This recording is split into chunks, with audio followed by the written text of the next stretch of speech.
नमस्कार दर्शकों, भारतीय स्थापत्य कला में वास्तु पुरुष की संकल्पना की गई है। माना जाता है कि वास्तु पुरुष के अनुसार से ही जब भवन या किसी बिल्डिंग का निर्माण किया जाता है तो माना जाता है कि उस भवन में वास्तु नियमों का पालन किया गया है। वास्तु के अनेक सिद्धांत हैं। बिल्कुल इसी तरह ही चीनी स्थापत्य कला यानी फेंग शुई जो कि कई सौ वर्ष पुरानी है, उसके आधार वैज्ञानिक आधार पंच तत्वों के समायोजन तथा उनके संतुलन के बारे में व्यावहारिक जानकारी प्रदान करती है। लेकिन फेंग शुई के अनेक सिद्धांत अथवा स्कूल माने गए हैं जिनके बारे में अक्सर ही यह कहा जा सकता है कि ये स्कूल्स एक दूसरे के प्रति विरोधाभास रखते हैं, लेकिन वास्तव में ऐसा नहीं है, क्योंकि जब किसी भी स्कूल के बारे में गहनता से विचार करेंगे तो आप पाएंगे कि सभी स्कूल्स का लक्ष्य एक ही है कि प्रकृति के साथ मानव के संबंधों को कैसे सुधारा जाए ताकि प्रकृति आपको भरपूर सहयोग कर सके और आपका जीवन सुखी एवं समृद्ध हो सके। इस संबंध में फेंग शुई के कई आधार हैं जो इसकी प्रामाणिकता को सिद्ध करते हैं। जब कोई मास्टर या सलाहकार फेंग शुई का किसी परिसर, आवास या कार्यालय का दौरा करता है या निरीक्षण करता है तो उसे कई प्रकार के कारकों पर विचार करना पड़ता है, जैसे कि कमरे में पंच तत्व के उपयोग की जो संरचना की गई है या जो उपभोग किया गया है उसकी प्रकृति कैसी है। वो जिंग के सिद्धांत का उपयोग करके आप अच्छे या बुरे तारे के संयोजन को बढ़ावा या नकारात्मक प्रभाव उसका देख सकते हैं। उड़ते हुए तारों के बीच आकाश में जो अमूर्त या अदृश्य शक्ति बनाते हैं वह शुभ या अशुभ बन सकती है और आपके जीवन को प्रभावित कर सकती है।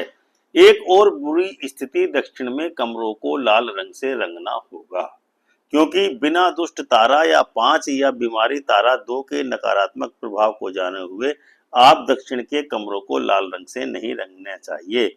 यही कारण है कि कई बार कहा जा सकता है कि थोड़ा जानना बिल्कुल न जानने से ज्यादा खतरनाक हो सकता है, क्योंकि हमारे यहाँ कहावत है कि नीम हकीम खतरा है जान। इसीलिए दरवाजों की स्थिति और उनके कोण, चूल्हे, रसोई में चूल्हे का स्थान और भंडारण की जगह, बिस्तर या डेस्क की दिशा, रंग की योजना किस प्रकार से अपनाई जाए। हम इन सभी को सकारात्मक चीज को बढ़ाने के लिए समायोजित करके प्रकृति को अपने अनुकूल बना सकते हैं, जो कि हमारे स्वास्थ्य, समृद्धि और खुशी में योगदान देती है। फेंग शुई प्रवाह को, ऊर्जा के प्रवाह को संतुलित करने के लिए यिन और यांग प्रतीकों का सिद्धांत को अपनाता है। सदियों से मनुष्य प्रकृति के प्रवाह के भीतर रहते आए हैं। वास्तव में फेंग शुई इस सिद्धांत पर आधारित है। हालांकि वर्तमान आवासों में इन सिद्धांतों को हटा दिया गया है, जिससे असंगति और निवासियों के लिए विनाशकारी परिणाम हुए हैं।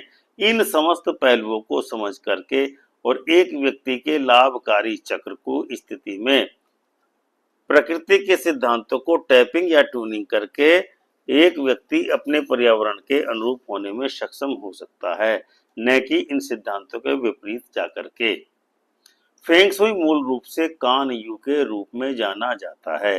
प्रकृति के साथ सामंजस्य में रहने के बारे में यह सिद्धांत है कि यदि हम प्रकृति के सामंजस्य में रहेंगे, उसके अनुसार अपने जीवन का आचरण करेंगे, पंच तत्वों का संयोजन अपने जीवन में संतुलित रूप में करेंगे, तो हमारे जीवन को सुखी, समृद्ध एवं आनंदपूर्ण बनाने वाली जो लाभकारी ऊर्जा है यानी कि ची है, वह ज्ञात अथवा अज्ञात के रूप में हमारे जीवन को सुखी एवं आनंददायी बनाने में मदद कर सकती है।